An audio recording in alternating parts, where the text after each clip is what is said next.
Hello नमस्कार दोस्तों, कैसे हैं आप लोग। आशा करूँगा कि आप लोग स्वस्थ और मस्त होंगे। आज हमारी जो है 15वीं क्लास है इकोनॉमिक्स की, एसएससी फाउंडेशन की।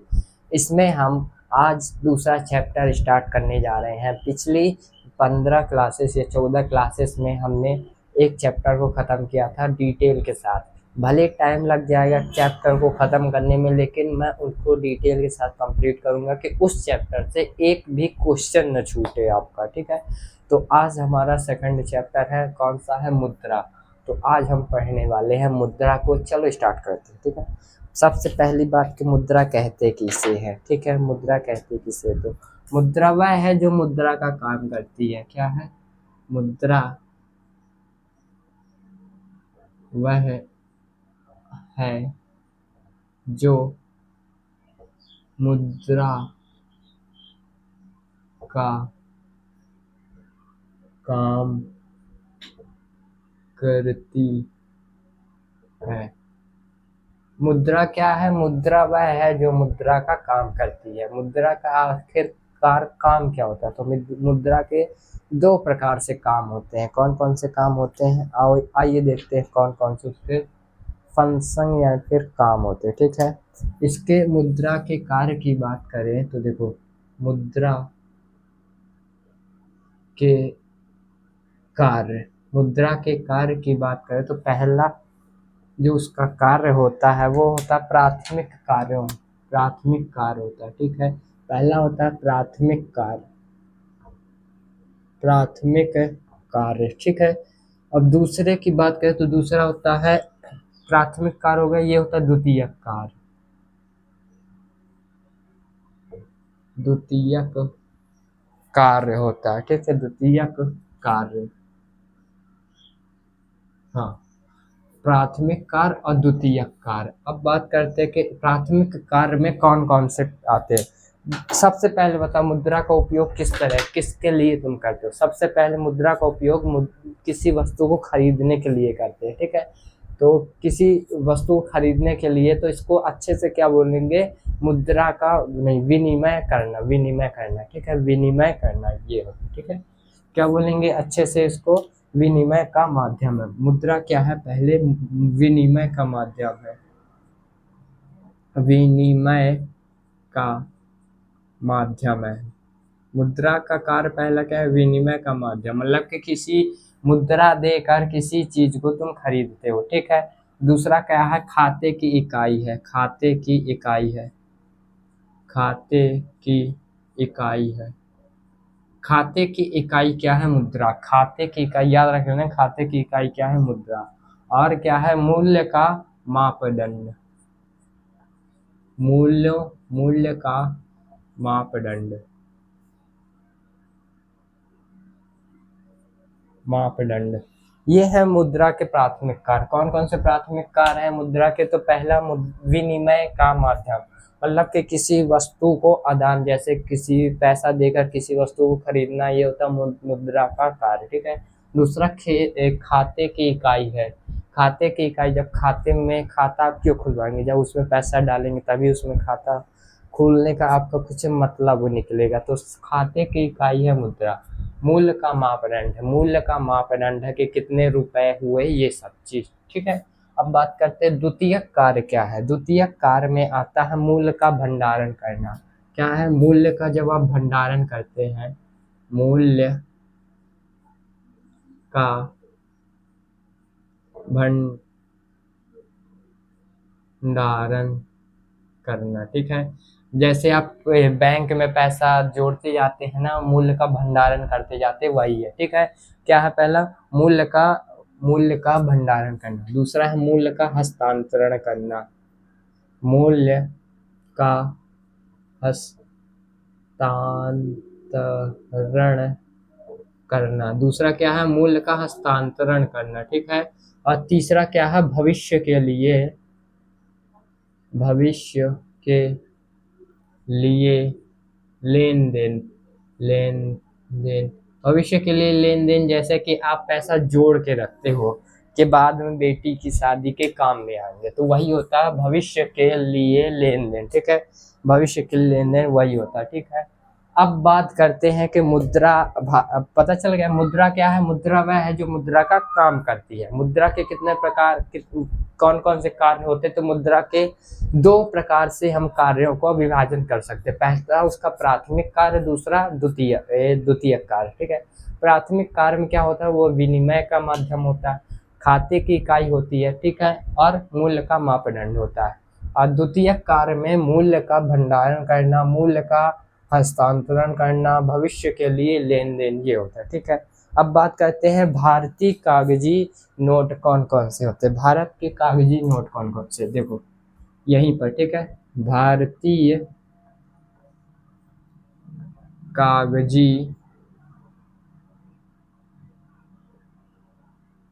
कागजी नोट के महत्वपूर्ण तथ्य,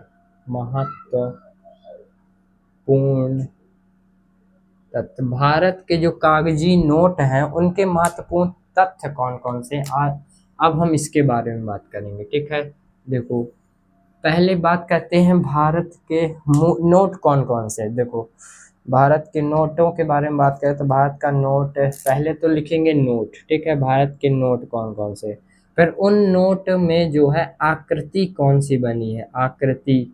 ठीक है, आकृति कौन सी बनी है, और फिर उनका कलर क्या है, रंग क्या है। ठीक है, अब उनका साइज क्या है, नोट का साइज भी इसमें जानेंगे। ठीक है, नोट का साइज। ठीक है, ये हो गया।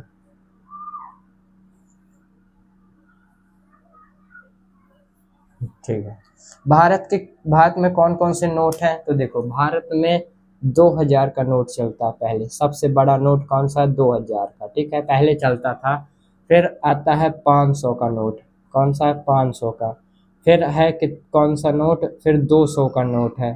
ठीक है, फिर है 100 का नोट, फिर है 50 का नोट, और फिर है 20 का नोट, और 20 के बाद है 10 का नोट। मतलब कि टोटल 7 नोट भारत में चलते। कौन कौन से, 2000 का, 500 का, 200 का, 100 का, 50 का, 20 का, 10 का। ठीक है, अब बात करते हैं कि इन नोटों पे कौन कौन सी आकृति बनी है। तो 2000 के नोट पे जो है मंगल यान की आकृति बनी है। किस पे, मंगल यान की। ठीक है, मंगल यान की आकृति बनी है। अब जो 500 का नोट है इस पे लाल किला की आकृति बनी, किसकी, लाल किला की आकृति बनी है। ठीक है, और जो 200 का नोट है इस पे इसके सांची का स्तूप है। कौन सा है, 200 के नोट पे सांची का स्तूप है, सांची का स्तूप। ठीक है, और 100 के नोट पे रानी की वाव है, रानी की वाव है। ठीक है, रानी की वाव। और 50 के नोट पे क्या है, तो 50 के नोट पे आप कमेंट करके बताओ, मैं इसमें बाद में लिखूंगा। 20 के नोट पे जो है एलोरा की गुफा है, एलोरा की गुफा है। ठीक है, और बात करें 10 के नोट पे कोणार्क का सूर्य मंदिर है। क्या है, कोणार्क का सूर्य मंदिर है। ठीक है, और 50 के नोट पे बता दूं, 50 के नोट पे हम्पी का रथ है। क्या है, हम्पी का रथ है, हम्पी का रथ। ठीक है, अब देखो भारतीय कागजी नोट के महत्वपूर्ण तथ्य पढ़ रहे हैं। भारत में कौन कौन से नोट है, तो सबसे बड़ा नोट भारत का है 2000 का, जो कि अभी नहीं चलता। ठीक है, बंद हो चुका है। फिर 500 का है, फिर 200 का है, फिर 100 का है, फिर 50 का, फिर 20 का, फिर 10 का। ठीक है, 2000 के नोट पे कौन सी आकृति बनी है, तो मंगलयान की आकृति बनी है। 500 के नोट पे लाल किला बना है, 200 के नोट पे सांची का स्तूप है, 100 के नोट पे रानी की वाव है, 50 के नोट पे हम्पी का रथ है, 20 के नोट पे एलोरा की गुफा है, और 10 के नोट पे कौन सा, सूर्य का कोणार्क मंदिर है। ठीक है, अब बात करते हैं कि कलर कौन कौन सा है, मतलब कलर इसमें कौन कौन से हैं। देखो जो 2000 का नोट है ये मैजेंडा कलर का, किस कलर का है, मैजेंडा कलर का। ठीक है, मैजेंडा कलर का। और जो जो 500 का नोट है वो जो है स्टोन ग्रे कलर का, किस कलर का है, स्टोन ग्रे कलर का, स्टोन ग्रे कलर का। ठीक है, और जो 200 का नोट है वो जो है चमकीला पीला कलर का, किस कलर का है, चमकीला पीला कलर का है, ठीक है, चमकीला पीला कलर का। 200 का नोट चमकीला पीला कलर का। 100 का नोट किस कलर का है? तो बैगनी कलर का है, तो उसे जो बैगनी कलर का है उसे लेवेंडर कलर कहते हैं। क्या कहते हैं? लेवेंडर कलर, ठीक है, lavender, lavender colour, lavender blue colour का, ठीक है। और बात करें कि जो 50 का नोट है वो किस कलर का है? तो वो है फ्लोरेसेंट कलर का। कौन सा है? फ्लोरोसेंट कलर का, फ्लोरोसेंट कलर का, ठीक है। और जो 20 का कलर, 20 रुपए का नोट का कलर है वो नारंगी लाल कलर का है, नारंगी लाल कलर का है। कौन से कलर का? नारंगी लाल कलर का। 10 रुपए का नोट का कौन सा कलर है? चॉकलेटी कलर, चॉकलेटी ब्राउन कलर, चॉकलेटी ब्राउन कलर का, ठीक है। 10 रुपए का नोट कौन से कलर का है? चॉकलेटी ब्राउन कलर का, ठीक है। अब बात करें कि 2000 का नोट है उसका साइज 2000 के नोट का साइज की बात करें तो 166 mm से, ये 166 mm से 66 mm का है, ठीक है। और 500 का नोट जो है 150 mm से 66 mm का है, ठीक है। और 200 का नोट 146 mm से 66 mm का है, ठीक है। अब बात करें 100 का जो नोट है, 100 का नोट 143 mm से 66 mm का है, ठीक है। और बात करें कि हम ये 66 mm का 50 का नोट कौन सा साइज है? 50 के नोट का साइज है 135 mm से 63 mm का, नहीं 66 mm का, ठीक है। और बात करें 20 का नोट का कौन सा साइज है? तो 129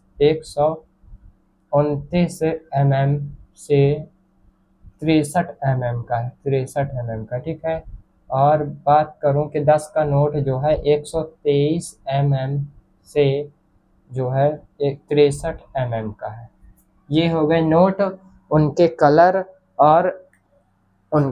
और उनकी आकृति, उनमें कौन कौन सी आकृति बनी है और उनका साइज कितना है, ठीक है।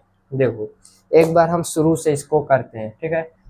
चैप्टर 2 मुद्रा। मुद्रा यानी मनी, यानी पैसा, ठीक है। मुद्रा क्या है? मुद्रा वह है जो मुद्रा का काम करती है, ठीक है। जैसे पैसा देकर कोई सी चीज खरीद सकते हैं।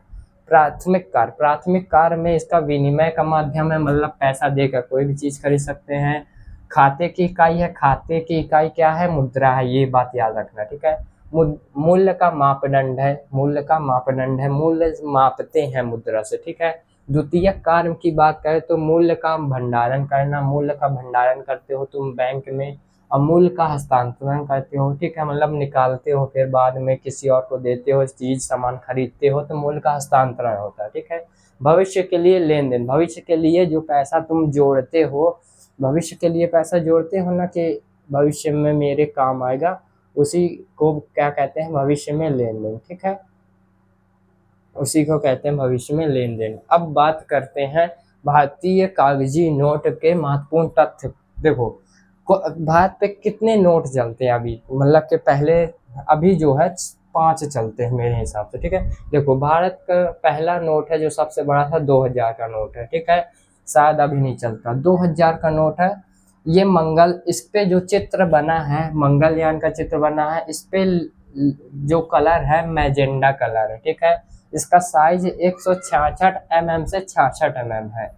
अब जो 500 का नोट, अब दूसरा जो है 500 का नोट, ये लाल, 500 के नोट पे कौन सी आकृति बनी है? तो लाल किला की आकृति बनी है, ठीक है। और इसका कलर कौन सा है? तो स्टोन कलर, स्टोन ग्रे, मतलब कि स्टोन ग्रे कलर का, ठीक है, स्टोन ग्रे कलर का। और 150 mm से 66 mm का ये इसका साइज है। फिर आता है 200 का नोट। 200 के नोट पे किसका है? तो 200 के नोट पे सांची का स्तूप है, सांची का स्तूप है, ठीक है। 200 का नोट का कलर क्या है? तो चमकीला पीला कलर का है। कौन से कलर का? चमकीला पीला कलर का। 146 mm से 66 mm का है। अब बात करते हैं 100 का नोट। 100 के नोट पर किसका चित्र बना है? तो रानी के बाव की चित्र बनी है, ठीक है, रानी के बाव की। और ये लेवेंडर कलर का है, 143 से 66 mm का है। 50 का नोट जो है हम्पी का रथ है, इस पे फ्लोरेसेंट कलर का है, ये 135 से 66 mm का है। अब 20 का नोट पे एलोरा की गुफा है जो कि 100 नारंगी कलर का है और 129 mm से 63 mm का है। 10 रुपए के नोट पे कोणार्क का सूर्य मंदिर है और कोणार्क के सूर्य मंदिर को ही व्हाइट पैगोडा कहते हैं, ठीक है। और इस पर चॉकलेटी कलर है और 123 mm से 63 mm इसका साइज है, ठीक है। कितना साइज है? 123 mm से 63 mm, ठीक है। अब इसको आप, मैं आशा करता हूँ कि आपने लिख लिया होगा। अब चलते हैं आगे, ठीक है।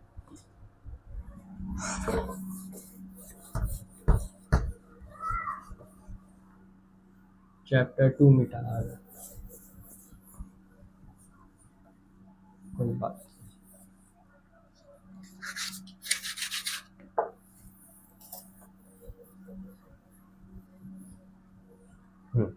अब बात करते हैं भारत पे जो ए वस्तु विनिमय प्रणाली क्या है, ठीक है। क्या? वस्तु विनिमय प्रणाली। वस्तु विनिमय प्रणाली। वस्तु विनिमय प्रणाली क्या है, ठीक है। वस्तु विनिमय प्रणाली जब आपने देखा होगा कि मतलब कि पिछले, जब अभी से 1900 लगभग 1900 सन में, कि उस समय पैसा जो है सब जगह उतने रूप से नहीं पहुंच पाया था, ठीक है। तो लोग क्या करते थे, जब लोगों को कोई चीज़ चाहिए होती थी तो सामान का आदान प्रदान करते थे। जैसे जैसे मेरे पास है केला और मुझे चाहिए सेब, तो मैं सेब उस मतलब कि मैं अपने केले दे दूंगा और उससे सेब ले लूंगा। ये होता है वस्तु विनिमय प्रणाली, मतलब कि वस्तुओं का आदान प्रदान करना। पैसे तो नहीं है लेकिन मेरे पास वस्तु है, उसके पास वस्तु है, तो मैं उसको अपनी वस्तु दे दूंगा, वो अपनी मुझे दे देगा। तो ये होता है वस्तु विनिमय प्रणाली। इसका लेकिन कुछ दोष थे, जैसे कि मैं उसको 4 आम दूंगा और उसने मुझे 4 केले दिए। तो देखो, मैंने 4 बड़े बड़े आम दिए, लगभग 1 किलो आम होंगे, लेकिन उसने मुझको 4 बस केले दिए। तो ये उसकी मतलब कि उसकी क्वांटिटी कम थी, मतलब उसने 4 बस केले दिए जो कि होंगे 1 ग्राम के होंगे, ठीक है। मतलब 4 केले, और मैंने जो उसको आम दिए अच्छे बड़े बड़े 4 आम दिए जो कि 1 किलो के होंगे, ठीक है। ये क्वांटिटी मतलब कि मैंने बड़े बड़े आम दिए, उसने छोटे छोटे केले दिए। ये इसमें एक दोस्त था। और ये दोस्त था कि मुझे जैसे केला चाहिए, ठीक है, लेकिन वो केला नहीं दे रहा, मुझे अब ढूंढना पड़ेगा कि कौन केला बेच रहा है और मैं उसको आम दूं और उससे केला लूं। ये भी इसके थी। और जो है भंडारण करना इसमें वो मतलब कि कठिन था कि मैं केलों को ज़्यादा समय तक रख नहीं सकता था, ठीक है, उस समय के। अब रख सकते हैं फ्रिज वगैरह में। तो देखो, वस्तु विनिमय प्रणाली क्या होती है? तो वस्तु के बदले वस्तु लेना वस्तु विनिमय प्रणाली कहलाता है। क्या होता है? वस्तु के बदले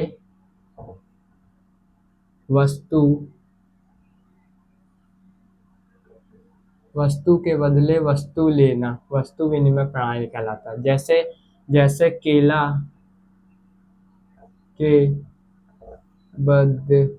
केला के बदले आम लेना, ठीक है। ये हो गया वस्तु विनिमय प्रणाली में।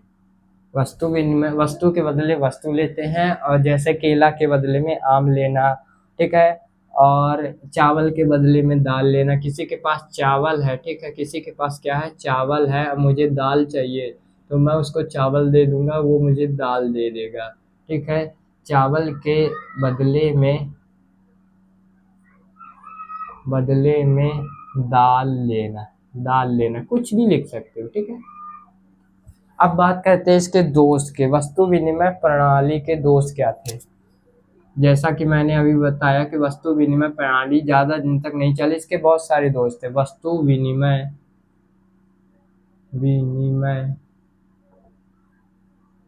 प्रणाली के दोष। वस्तु विनिमय प्रणाली के दोष, तो इसमें पहला दोष ये है कि दोहरात्मक वस्तुओं का संयोग, क्या है, दोहरात्मक इच्छाओं का प्रयोग या दोहरात्मक इच्छाओं का संयोग। ठीक है, पहला है दोहरात्मक तमक इच्छाओं इच्छाओं का संयोग। दोहरात्मक इच्छाओं का संयोग मतलब कि मुझे कोई चीज, मतलब कि मुझे केला चाहिए, ठीक है, बदले में, लेकिन उसके पास किसी केला नहीं है, वो उसके पास आम है, मेरे पास भी आम है, मुझे केला चाहिए, तो मुझे ढूंढना पड़ेगा कौन केला दे रहा है, तो फिर मैं उसे आम दूंगा, तब वो जाके मुझे केला देगा। ये होता है दोहरात्मक वस्तुओं का संयोग। संयोग मिलना कठिन होता था कि कौन बेच रहा कौन नहीं बेच रहा केला। ठीक है, ये होता है। अब मूल्य मापन की कठिनाई, दूसरा क्या है, मूल्य मापन की कठिनाई। मूल्य मापन की कठिनाई कठिनाई मतलब कि मूल्य को माप नहीं सकते थे उस समय कि तुम मुझे कितना सामान दो मैं तुम्हें इतना दूं, मतलब कि मतलब कि गिन के दे सकते थे, जैसे 4 आम मैंने दिए, 4 वो केले देगा, लेकिन उसमें हम माप नहीं सकते थे, मूल्य के मापन में कठिनाई थी उस समय। ठीक है, और वस्तुओं का विभाजन नहीं कर सकते थे उस समय। क्या करते थे, वस्तुओं का विभाजन नहीं कर सकते थे। वस्तुओं वस्तु का विभाजन विभाजन कठिन था। वस्तुओं का विभाजन कठिन था, मतलब कि वस्तुओं का विभाजन कैसे करें, कि मैं क्या उसे आम काट के दूं, ठीक है, अब उसे आधा आम काट के दूं, बोलो ये ले लो, तो ये वस्तुओं का विभाजन नहीं कर सकते थे उस समय। ठीक है, वस्तुओं का भंडारण करना भी उस समय कठिन था, जैसा कि मैंने बताया कि वस्तुओं का भंडारण करना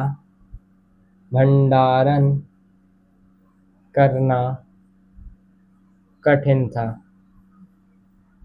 था। वस्तुओं को हम स्टोर नहीं कर सकते थे, भंडारण उसका नहीं कर सकते थे, वो कठिन था। ठीक है, क्या था, वस्तुओं का भंडारण करना कठिन था। ये थे वस्तु विनिमय प्रणाली और उसके दोष। ठीक है, देखो एक बार और अच्छे से समझा देता हूँ। वस्तु विनिमय प्रणाली क्या होती है, तो ऐसे मतलब कि जो वस्तु विनिमय प्रणाली का मतलब होता है वस्तु के बदले वस्तु लेना। जैसे अभी गांव में आपने देखा होगा कि हम एक, मतलब कि गेहूं के बदले में आइसक्रीम ले आते हैं, तो वो वस्तु के बदले वस्तु मिल जाती है हमें, वही होता है वस्तु विनिमय प्रणाली। ठीक है, तो केला के बदले में आम लेना, चावल के बदले में दाल लेना, ये होता है। ठीक है, अब लेकिन इसमें जो होता है कि मैं उसे कितना गेहूं दूं, 1 किलो गेहूं दूं, 2 किलो गेहूं दूं, तो ये कठिन था उसमें कि नाप नहीं सकते थे, मूल्य नाप नहीं सकते थे कि 1 किलो गेहूं दूं तब मुझे 2 आइसक्रीम देगा, ये उस समय कठिन था। ठीक है, और दोहरात्मक इच्छाओं का संयोग मतलब कि जैसे मेरे पास तो गेहूं है लेकिन आइसक्रीम वाला नहीं आया, कोई और आया, फुल्की वाला आया, लेकिन फुल्की मुझे नहीं खाना, तो मुझे आइसक्रीम वाले को ढूंढना पड़ेगा। ये था दोहरात्मक वस्तुओं का मिलना कठिन था। ठीक है, वस्तु का मापन कठिन था, वस्तु का विभाजन कठिन था, जैसा कि मैंने बताया। ठीक है, अब जैसे मैंने इतने उसको गेहूं दिए 1 किलो, ठीक है, अब वो मुझे आइसक्रीम काट के थोड़ी ना देगा यार, एक तो देगा। वस्तुओं का भंडारण करना कठिन था। वस्तुओं का भंडारण मतलब कि जैसे केला, जैसे कोई फ्रूट वगैरह हो गए, और भी चीजें हो गई, तो उसको हम ज्यादा टाइम तक रख नहीं सकते थे। ठीक है, उनका भंडारण नहीं कर सकते थे। ठीक है, ये हो गया। अब बात करते हैं कि भारत की मुद्रा कौन कौन से थी। भारत की मुद्राओं के बारे में बात करते हैं। ठीक है,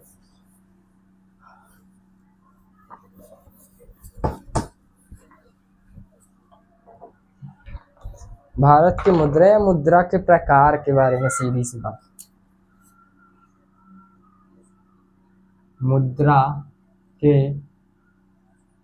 मुद्रा कितने प्रकार के होते हैं, कितने कौन कौन से, ठीक है। तो देखो, पहले बात करें वस्तु मुद्रा। ठीक है, जो कि मैंने बता दिया, वस्तु मुद्रा। ठीक है,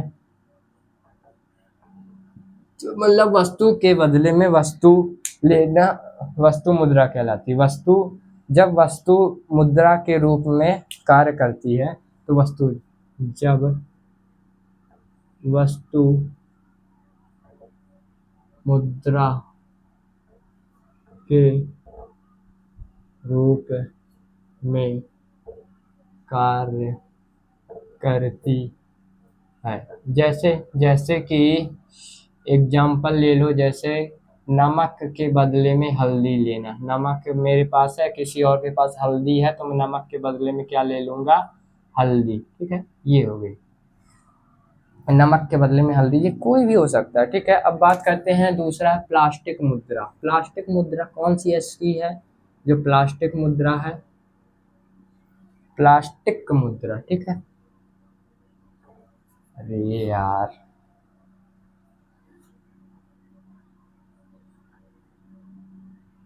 प्लास्टिक मुद्रा, और इसे एक और भी कहते हैं प्लास्टिक मुद्रा, और स्मार्ट स्मार्ट मुद्रा भी कहते हैं, स्मार्ट करेंसी, स्मार्ट मुद्रा। ठीक है, तो ये कौन है?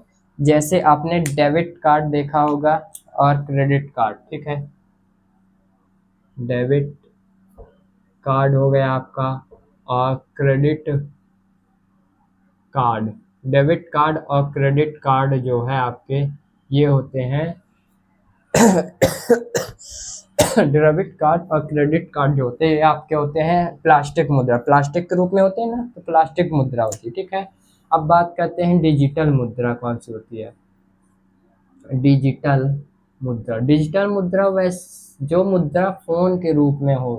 ठीक है, जैसे जैसे फोन पे हो गया, फोन पे चलाते हो गए ना, इलेक्ट्रॉनिक मुद्रा हो गई। ठीक है, फोन पे के यूज में, फोन पे यूज करते हो और गूगल पे यूज करते हो, और बिटकॉइन हो गया। ठीक है, ये सभी जो है डिजिटल मुद्रा होती है। ठीक है, तो इस पे हम लिख सकते हैं कि एक क्रिप्टो क्रिप्टो करेंसी भी है। हाँ, क्रिप्टो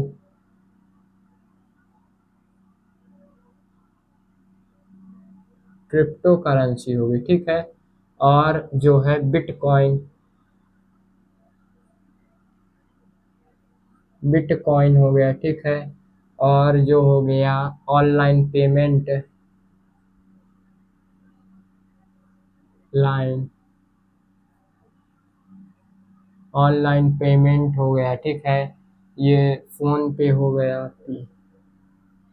फोन पे हो गया। ठीक है, ये हो गए कौन कौन से? Crypto currency, bitcoin, online payment, phone पे वगैरह, गूगल पे वगैरह, पेटीएम जो आप चलाते हो, ये हो गई डिजिटल करेंसी रूप में। ठीक है, अब पेपर मुद्रा क्या होती है? पेपर मुद्रा जो पेपर में होती है, पेपर मुद्रा। ठीक है, पेपर मुद्रा वह मुद्रा होती है जिसका निर्माण कागज द्वारा हुआ है, जिसका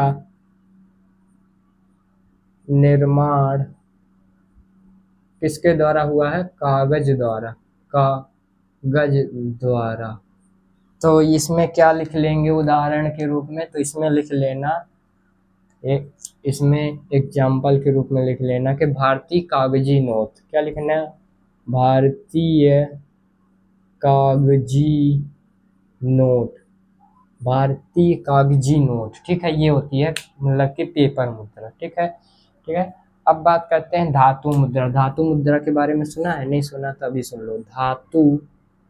मुद्रा धातु मुद्रा, धातु मुद्रा कौन सी है? धातु मुद्रा जैसे कि आपने सुना होगा कि ये तांबे या सोने का सिक्का, सोने का सिक्का। ठीक है, और चांदी का सिक्का, चांदी का सिक्का। ठीक है, और तांबे का सिक्का, तांबे का सिक्का। ये जो सिक्के होते हैं ये होते हैं धातु मुद्रा, ये मतलब कि धातु मुद्रा के रूप में आते हैं। ठीक है, धातु मुद्रा में कौन आएगा? सोने के सिक्के हो गए, चांदी का सिक्का हो गया, तांबे का सिक्का हो गया, ये जो होते हैं धातु मुद्रा के रूप में आते हैं। ठीक है, अब आते हैं वैधानिक मुद्रा कौन सी होती है? तो वैधानिक मुद्रा जो सरकार द्वारा जारी की जाती है। छठवां, वैधानिक, वैधानिक रुको, वैधानिक मुद्रा। ठीक है,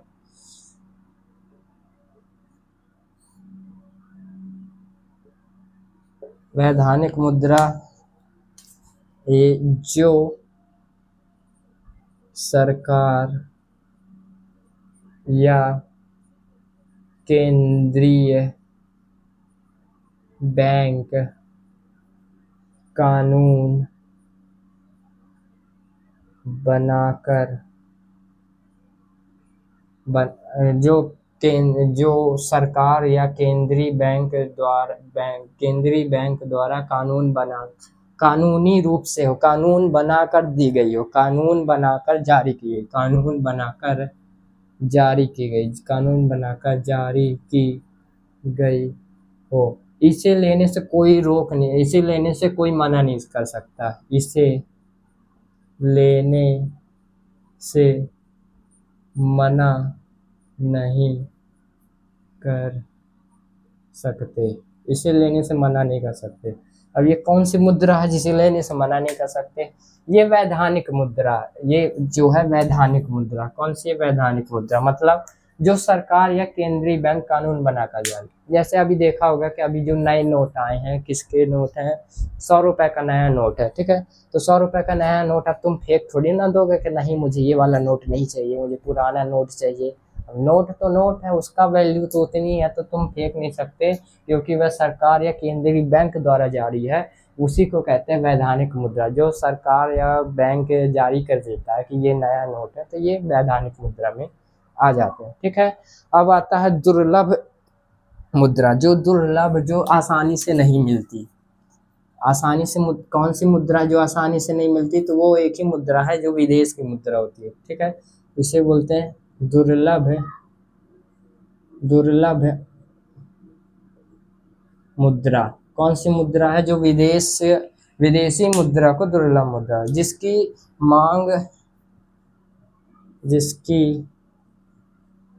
मांग आपूर्ति से ज्यादा हो।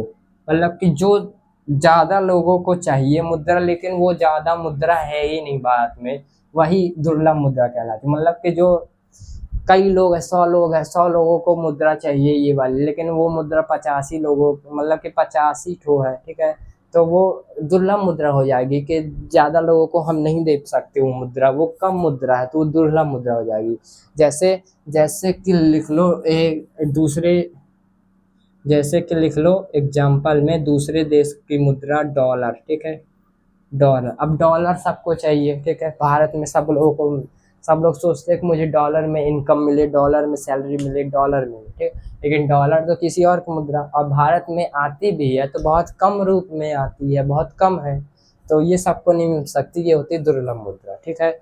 और एक सुलभ मुद्रा होती है जो जिसकी मांग आपूर्ति से कम होती है, जिसकी मांग आपूर्ति से कम होती है। इसको भी लिख लो, ठीक है। आखिरी है, कौन सी है? सुलभ मुद्रा। सुलभ मुद्रा, ठीक है। सुलभ मुद्रा कौन सी मुद्रा है? सुलभ मुद्रा, जिसकी मांग आपूर्ति से कम होती है, जिसकी मांग आपूर्ति से कम होती है। मतलब कि 100 लोग हैं लेकिन मेरे पास 200 मुद्रा है, मैं सबको दे सकता हूँ, लेकिन आसानी से लोगों को बांट सकता हूँ। लेकिन जिसकी मांग आपूर्ति से कम हो, मतलब कि जिसकी मांग बहुत है लेकिन आपूर्ति बहुत ज़्यादा, मतलब कि बहुत सारी मुद्रा है मेरे पास उनकी, ठीक है। तो एक बार इसको डिटेल से समझते हैं, फिर क्लास को एंड करते हैं, ठीक है। मुद्रा के प्रकार, मुद्रा टोटल 8 प्रकार की होती है, और भी प्रकार की होती है, लेकिन वो इम्पॉर्टेंट नहीं है। लगभग मैंने सभी प्रकार खत्म कर दिए, ठीक है। तो देखो मुद्रा के प्रकार, मुद्रा एक प्रकार की वस्तु मुद्रा। वस्तु मुद्रा जब वस्तु जो है मुद्रा के रूप में काम करती है। जैसे जैसे नमक है मेरे पास, अब मुझे हल्दी चाहिए तो मैं किसी को नमक दे दूंगा और हल्दी ले लूंगा, सीधी सी बात, ठीक है। प्लास्टिक मुद्रा, प्लास्टिक मुद्रा जो आपके होते हैं, जो आप बैंक से लाते हो, डेबिट कार्ड, क्रेडिट कार्ड, ये होती है प्लास्टिक मुद्रा। इसे स्मार्ट मनी भी कहते हैं, ठीक है, स्मार्ट मुद्रा भी कहते हैं। डिजिटल मुद्रा, डिजिटल मुद्रा जो आपके फ़ोन में मुद्रा होती है, जैसे फ़ोन पे में आप बैलेंस चेक करोगे तो आपके पास जो मुद्रा होगी वो डिजिटल मुद्रा होगी, ठीक है। फ़ोन पे हो गई, क्रिप्टो करेंसी हो गई, ऑनलाइन पेमेंट जो आप करते हैं, ये सब क्या होती है? डिजिटल मुद्रा होती है। पेपर मुद्रा, जो नॉर्मली पेपर 10 का नोट, 20 का नोट, जिसका निर्माण कागज द्वारा हुआ है, भारतीय कागजी नोट, पेपर मुद्रा। मतलब कि नॉर्मली मुद्रा जो 10 का नोट होता है, 20 का नोट, ये कागजी मुद्रा, ठीक है। धातु मुद्रा, ऐसी मुद्रा जो धातु से बनी हुई, जैसे कि सोने के सिक्के हो गए, चांदी के सिक्के, तांबे के सिक्के, ये जो सिक्के चलते थे या फिर अभी भी चलते हैं, सोने चांदी की दुकान में जाएंगे तो आपको मिल जाएंगे, ठीक है। तो ये होते हैं धातु के मुद्रा, ठीक है। वैधानिक मुद्रा, वैधानिक मतलब कि जो वैध है, मतलब कि सबके लिए मान्य है, मतलब कि सरकार या केंद्रीय बैंक जो कानून बनाकर जारी कर देती है कि ये मुद्रा है तो आपको वो मुद्रा लेनी पड़ेगी, ठीक है। अब दुर्लभ मुद्रा, जिसकी मांग आपूर्ति से ज़्यादा हो, लेकिन मतलब जिस मुद्रा तो कम है लेकिन लेने वाले बहुत सारे हैं, जैसे डॉलर। डॉलर अब भारत में बहुत कम है, मतलब कि वहाँ से बहुत, अमेरिका से बहुत कम आता है, लेकिन लेने वाले बहुत हैं, ठीक है। जिसकी अब सुलभ मुद्रा, जो आसानी से लोगों को मिल जाती है, ठीक है। तो ये आसानी से मिल जाती है जिसकी मांग आपूर्ति से कम हो, ठीक है। तो ये हो गई मुद्रा के प्रकार, आज हमने पढ़ लिए, मुद्रा को पढ़ लिया, ठीक है। तो आज हमने किसको पढ़ा, पहले तो हमने मुद्रा को जाना, फिर मुद्रा के कार्यों को जाना, फिर भारत में कौन कौन सी मुद्रा है उसके महत्वपूर्ण तथ्यों को जाना, और फिर मुद्रा के जो प्रमुख प्रकार हैं उनको जाना। तो मिलते हैं नेक्स्ट वीडियो में। नेक्स्ट वीडियो में हम क्या जानेंगे कि मुद्रा इम्पॉर्टेंट फैक्ट है, मतलब कि आगे पढ़ेंगे, ठीक है। तो मिलते हैं नेक्स्ट वीडियो में। जय श्री राम, जय महाकाल, और चैनल को सब्सक्राइब और वीडियो को लाइक जरूर कर दिया करें।